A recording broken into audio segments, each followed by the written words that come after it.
I, 28F, am going through a really tough time with my husband Anthony, 30M, and his family. We've been married for 5 years and have a 2-year-old daughter, Amy.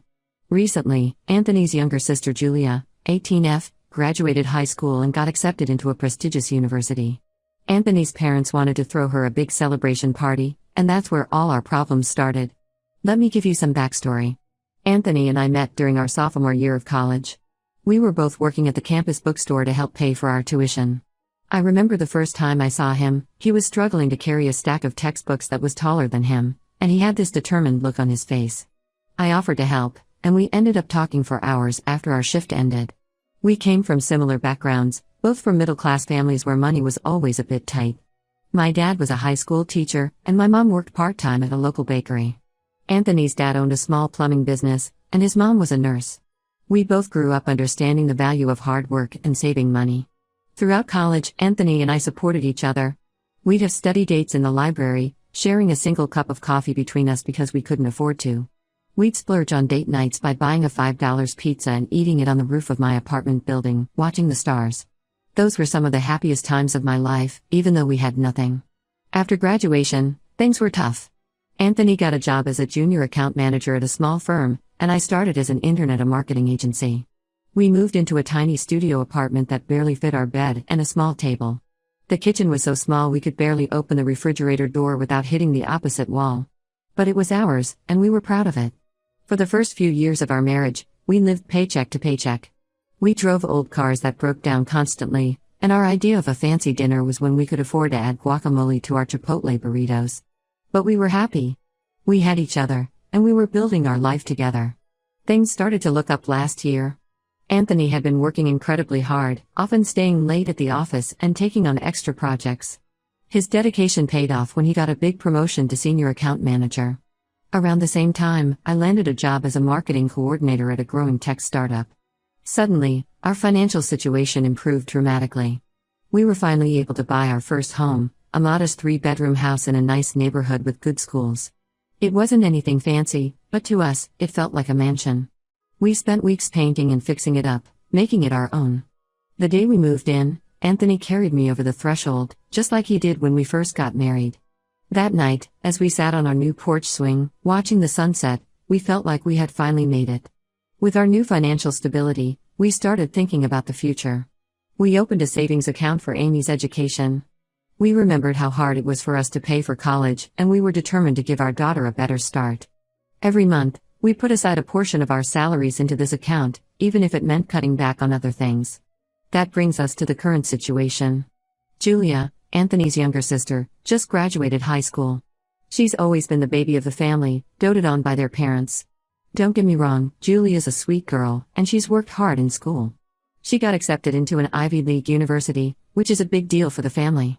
Anthony's parents were over the moon and immediately started planning a huge graduation party for her. Last Sunday, Anthony's parents invited us over for dinner. They were excited, talking nonstop about Julia's achievements and the party they were planning. That's when they dropped the bomb. They wanted us to contribute $2,000 towards the party expenses. I nearly choked on my drink when I heard the amount. Anthony's mom went on to explain their grand plans, renting out the ballroom at the fanciest hotel in town, hiring a professional DJ, getting gourmet catering, the works. She talked about it like it was the most natural thing in the world for us to contribute such a large amount. Anthony and I exchanged looks across the table. We had just bought our house a few months ago, and our savings had taken a hit.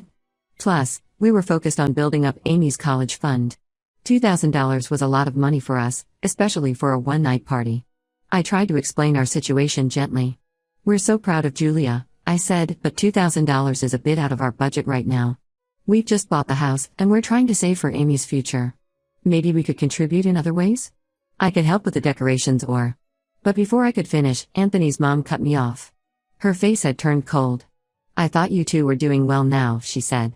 You have that big house and those fancy jobs. Don't you want your sister-in-law to have a special day? You're part of this family too, you know. Anthony's dad chimed in, his voice disapproving. When we were your age, we always put family first. We would have done anything for our siblings. I'm disappointed you can't do the same. Their words stung. Anthony and I had always been there for his family, just in ways we could afford. We babysit Julia and their younger brother Tom whenever their parents need a break.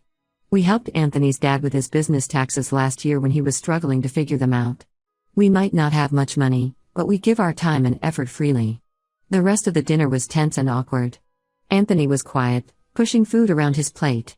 I could see the conflict on his face, torn between his parents' expectations and our financial reality. On the drive home, Anthony finally spoke up. Maybe we could find a way to contribute, he said hesitantly. We could cut back on some things for a few months. I couldn't believe what I was hearing. Anthony, I said, trying to keep my voice calm, we've worked so hard to get where we are. We have responsibilities now, a mortgage, bills, and Amy to think about. We can't just throw $2,000 at a party, Anthony sighed heavily. I know, but it's for Julia. She's worked so hard, and it would mean a lot to my parents. That's when I realized this wasn't just about the money. It was about Anthony's relationship with his family, about long-standing dynamics that ran deeper than I had realized. The situation got even worse the next day. Julia called Anthony, crying. Apparently, their parents had told her about our reluctance to contribute. She accused us of being jealous of her success and trying to ruin her party. She said she always knew we didn't really consider her family. Anthony was devastated after the call. He's always been protective of Julia, and hearing her so upset shook him. He started second-guessing our decision, saying maybe we were being too selfish. Now, I feel stuck. On one hand, I understand wanting to celebrate Julia's achievements. Getting into an Ivy League school is a big deal, and she deserves to be recognized for her hard work. Plus, I hate seeing Anthony torn between his birth family and our little family. But on the other hand, $2,000 is a lot of money for us. We're not struggling anymore, but we're not rolling in cash either. That $2,000 could go towards Amy's future, or towards home repairs, or into our emergency fund. It feels irresponsible to spend so much on a one-night party. Anthony's family makes us feel like we're bad people for not contributing, but I don't think it's fair to expect us to spend so much. They don't seem to understand or respect our financial situation and priorities. The whole situation has caused a lot of tension between Anthony and me. He feels guilty and is seriously considering taking money out of our savings to give to his parents. I'm strongly against this idea. We worked hard for that money, and it's meant for our daughter's future. But Anthony says I'm being selfish and not considering his family's feelings. I don't know what to do. Am I wrong for not wanting to contribute to the party? How can I make Anthony's family understand our position without causing more drama?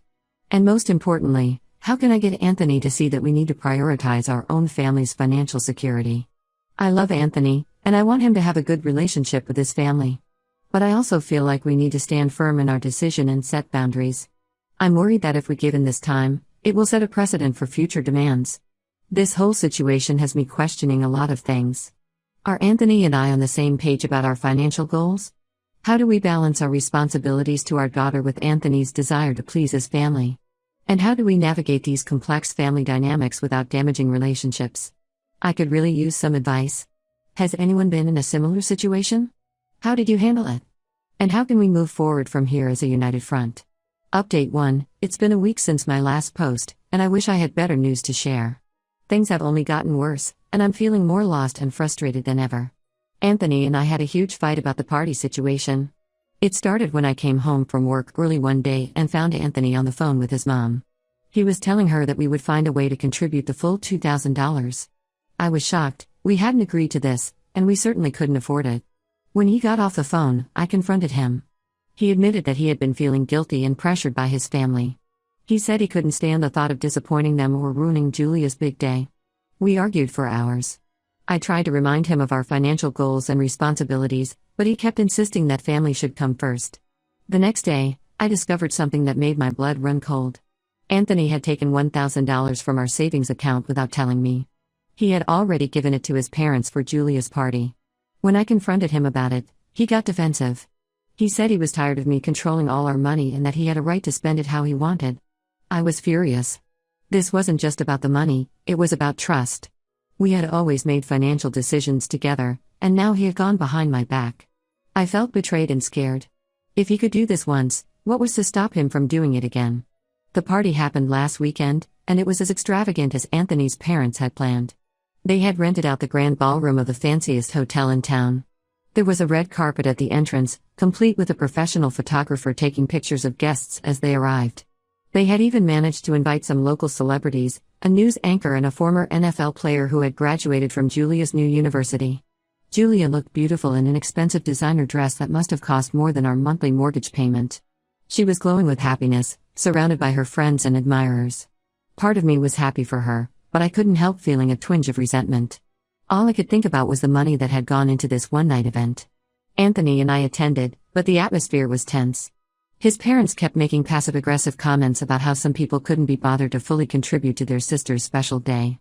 At one point, Anthony's mom loudly told another guest how disappointing it was that certain family members didn't value Julia's achievements as much as they should. Julia barely spoke to us throughout the event. When she did look our way, it was with cold, accusatory glances. It was clear that she blamed us for nearly ruining her party. I felt like we were outsiders at a family event, despite having contributed a significant amount of money. The worst part came during the speeches. Anthony's dad got up and gave a long, emotional talk about how proud they were of Julia and how the whole family had come together to make this day possible. He specifically thanked several relatives for their generous contributions, pointedly leaving us out. The omission was obvious, and I could feel people glancing our way. I felt humiliated and angry. Anthony, on the other hand, looked guilty and uncomfortable. Throughout the event, he kept trying to appease his family. He laughed too loudly at their jokes, agreed with everything they said, and kept trying to insert himself into conversations where he clearly wasn't wanted. It was like he was a different person around them, eager to please and desperate for approval. When we got home, I told Anthony how hurt I was by his family's behavior and his failure to stand up for us. He got defensive and said I was overreacting. He insisted that family events like this were important, and that we should have found a way to contribute the full amount without complaint. I reminded him that we had our own family to think about, him, me, and Amy. I asked him why his sister's party was more important than our daughter's future. He didn't have a good answer but accused me of trying to drive a wedge between him and his family. The next day, I discovered that Anthony had been hiding something else from me. While going through our mail, I found a statement for a credit card I didn't recognize. Anthony had applied for a new credit card without telling me and had maxed it out to cover the rest of the money for Julia's party. When I confronted him about it, he broke down. He admitted that he felt incredibly pressured by his family and didn't know how to say no to them. He said he was afraid of disappointing them and losing their love and approval. It was a side of Anthony I had never seen before, and it scared me. I'm at a loss. I feel like I can't trust Anthony anymore.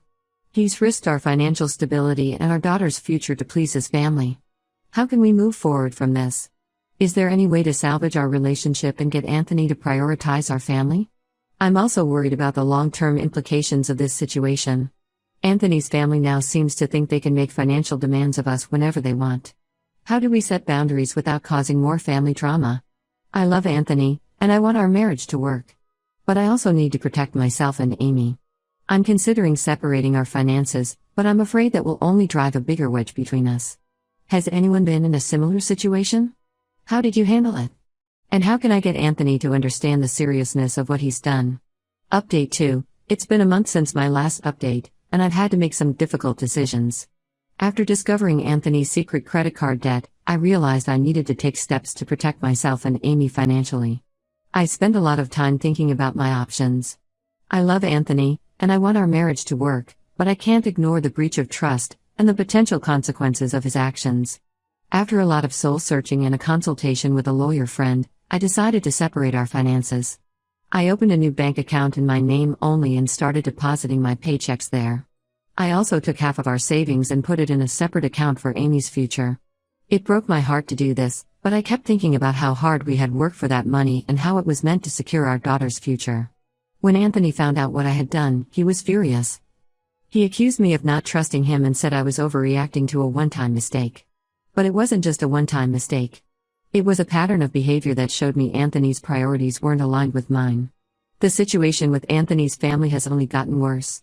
They've started planning a big family vacation to celebrate Julia starting college. They expect us to contribute a significant amount towards renting a beach house. Anthony seems eager to please them, regardless of our own financial situation or the fact that we can't really afford a lavish vacation right now. I've tried repeatedly to talk to Anthony about setting boundaries with his family, but he refuses to listen. He says I'm being selfish and that family should always come first.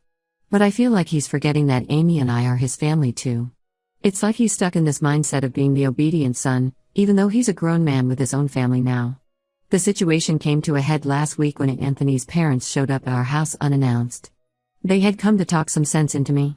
For hours, they lectured me about family values and accused me of trying to come between Anthony and his family. They brought up how they had always welcomed me into their family, conveniently forgetting all the times they had made me feel like an outsider, and how ungrateful I was being now. What hurt the most was that Anthony just sat there silently throughout this entire ordeal. He didn't defend me or our decisions. He just stared at the floor, occasionally nodding along with his parents. It was like I was alone against his entire family. After they left, I told Anthony I couldn't continue living like this. Our marriage was suffering, and the constant stress was affecting my health and my ability to be a good mother to Amy. I suggested we try couples counseling to work on our issues, but he refused. He said there was nothing wrong with how he and his family behaved, and that I was the one with the problem. That's when I realized that Anthony's loyalty to his family of origin is stronger than his commitment to me and Amy. It's a painful realization, but I know I need to do what's best for my daughter and myself. I'm now seriously considering divorce. The thought terrifies me. I never imagined I'd be a single mom at 28. I'm scared of being alone, of the financial struggles, of how this will affect Amy. But I'm more scared of what will happen if I stay in this situation. Every day, I feel like I'm walking on eggshells in my own home. Anthony and I barely talk anymore, except to argue about money or his family. I've noticed that Amy has become quieter and clingier, clearly picking up on the tension between us. It breaks my heart to see how our issues are affecting her. I've started looking into our options. I've been secretly meeting with a divorce lawyer to understand what the process would look like. She's helped me understand my rights and what I need to do to protect myself and Amy financially. It feels surreal to be having these conversations, but I know I need to be prepared. I've also been reaching out to old friends, trying to rebuild my support network. I realize how isolated I've become in the past few years, focusing all my energy on my marriage and motherhood. It's been nice to reconnect with people who knew me before I was Anthony's wife or Amy's mom. I could use some advice on how to proceed. Has anyone been in a similar situation? How did you handle it? And how can I protect Amy through all of this? I'm especially worried about co-parenting with Anthony if we do get divorced. How do I shield her from his family's drama? Update 3. It's been 3 months since my last update, and a lot has changed. After much thought and several attempts at discussing our issues, I decided to file for divorce from Anthony.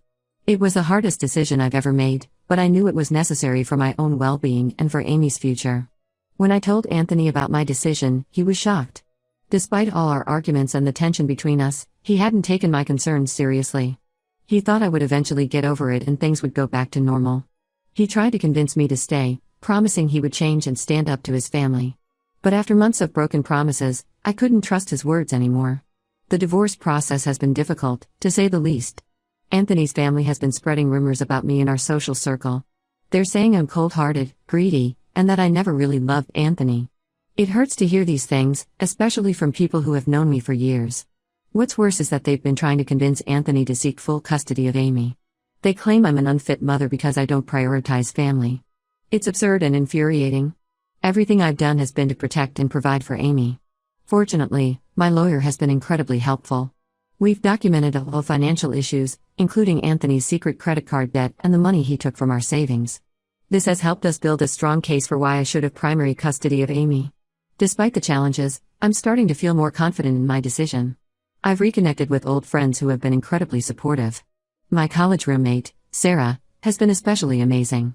She's been through a divorce herself and has become my rock through this process. I've also started seeing a therapist to work through my emotions and learn how to co-parent effectively with Anthony. It's been helpful to have a neutral party to talk to, someone who can give me strategies for dealing with Anthony and his family. Amy is adjusting to the new situation better than I expected. We've kept her routine as stable as possible, and I make sure she has regular video calls with Anthony when she's with me. It's not easy, but I know this is better than exposing her to constant family tension and financial instability. As for me, I'm focusing on building a stable and happy life for Amy and myself. I've taken on some freelance marketing work to boost our income, and I'm looking into going back to school part-time to get my MBA. It's scary starting over at 28, but I'm also excited about the possibilities ahead. Anthony and I are still working out the details of our divorce settlement and custody arrangement. It's been tense, but we're both trying to put Amy's needs first. I hope that in time, we can develop a respectful co-parenting relationship. I'm sharing this final update to thank everyone who offered advice and support through this difficult time. To anyone in a similar situation, remember that you deserve respect and financial security. It's okay to prioritize yourself and your children.